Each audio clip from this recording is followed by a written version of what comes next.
চূড়ায় গিয়ে ওইখান থেকে আরেকটু নিচে ওইখানে হচ্ছে হেরা গুহা। নবীজি ওইখানে ধ্যান করতেন, মুরাকাবা। আমি তো পড়তে জানি না। এবার তৃতীয়বার বলছেন ইকরা বিসমি রাব্বিকাল্লাযী খালাক, পড়ুন আপনার প্রভুর নামে যিনি সবাইকে সৃষ্টি করেছেন। এটা আল্লাহ তাআলার পক্ষ থেকে বিরাট বড় নিয়ামত যে যেই জায়গায় কোরআন নাজিল হয়েছিল আল্লাহ তাআলা আমাদেরকে ওই জায়গা দেখালেন। এই পাহাড়ের একদম চূড়া, একদম ওই চূড়ায় গিয়ে ওইখান থেকে আরেকটু নিচে নামতে হয়। একদম ওই চূড়ায় গিয়ে ওইখান থেকে আরেকটু নিচে ওইখানে হচ্ছে হেরা গুহা। নবীজি ওইখানে ধ্যান করতেন, মুরাকাবা করতেন।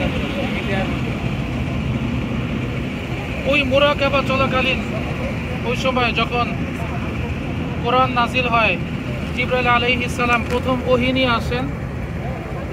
তো নবীজি সাল্লাল্লাহু আলাইহি ওয়াসাল্লাম প্রথমে ঘাবড়ে গিয়েছিলেন,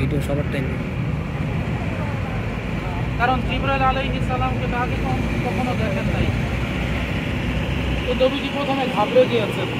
জিবরাইল আলাইহিস সালাম এসে বলছেন যে ইকরা, আপনি পড়ুন। নবীজি বলছেন মা আনা বিকারিইন, আমি তো পড়তে জানি না। ইকরা, আবার বলছেন পড়ুন। মা আনা বিকারিইন, আমি তো পড়তে জানি না। এরপরে তৃতীয়বার বলছেন ইকরা বিসমি রাব্বিকাল্লাযী খালাক, পড়ুন আপনার প্রভুর নামে যিনি সবাইকে সৃষ্টি করেছেন। খালাকাল ইনসানা মিন আলাক, ইকরা ওয়া রাব্বুকাল আকরাম আল্লাযী আল্লামা বিল কলম আল্লামাল ইনসানা মা লাম ইয়ালাম। এই পাঁচটা আয়াত এই পাহাড়ের উপরে নাজিল হয়, একদম সর্বপ্রথম ওহী। নবী করিম সাল্লাল্লাহু আলাইহি ওয়াসাল্লাম এরপরে ওখান থেকে আর কোনো কাল বিলম্ব না করে সরাসরি বাড়িতে পৌঁছায় যান। বাড়ি কোন জায়গায়? আম্মাজান খাদিজা রাদিয়াল্লাহু আনহার যেই ঘর ছিল হারাম শরীফে। মারওয়ার যে পাহাড়, আপনারা সবাই উমরা করেছেন, যেখান থেকে বের হয়েছেন মারওয়া পাহাড়ের, ওই বের হলেই হাতের ডান পাশে খাদিজা রাদিয়াল্লাহু আনহার ঘর ছিল। ওইখানে গিয়ে নবীজি বলছিলেন জাম্বিলুনি জাম্বিলুনি, আমাকে তাড়াতাড়ি চাদর দিয়ে আবৃত করো।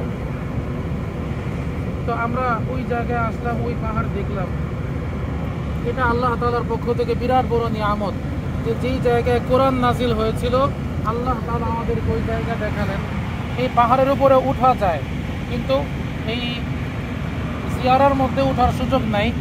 কারো যদি উঠতে মন চায় তাহলে একদম ফজরের পরে চলে আসতে হবে।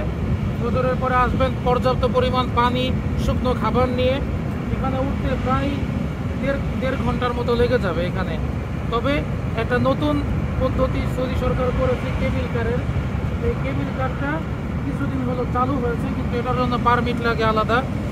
আর বাকি সবাই দেখেন ওই যে হেঁটে হেঁটে উঠছে, যারা উঠছে এরা কিন্তু এখনও উঠা শুরু করে নাই, এরা আরও বহুত আগে উঠা শুরু করেছে।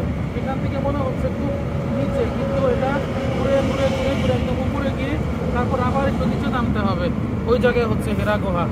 তো যদি কারো আসতে মন চায় তাহলে ওই রকম একদম ফজরের পর পর চলে আসতে হবে। ওখান থেকে হারাম থেকে ট্যাক্সিতে করে চলে আসতে পারবে। এই জায়গা দেখলাম, এখানে কোরআন নাজিল হয়েছে। তো এই কোরআন যেন আমাদের জীবনের সঙ্গী হয় এই নিয়ত করি, আর কোরআন তেলাওয়াতের চর্চা করি। আল্লাহ তাআলা যেন আমাদের সকলকে মওত পর্যন্ত কোরআনের সঙ্গে লেগে থাকার তৌফিক দান করেন। দেখা হলে আপনারা গাড়িতে চলে আসেন। এটাই আমাদের জিয়ারের শেষ। এরপরে আমরা কোথাও নামবো না, গাড়ি থেকে আমরা দুইটা জায়গা দেখে ইনশাআল্লাহ হারামে চলে যাব। নামা এখানেই শেষ।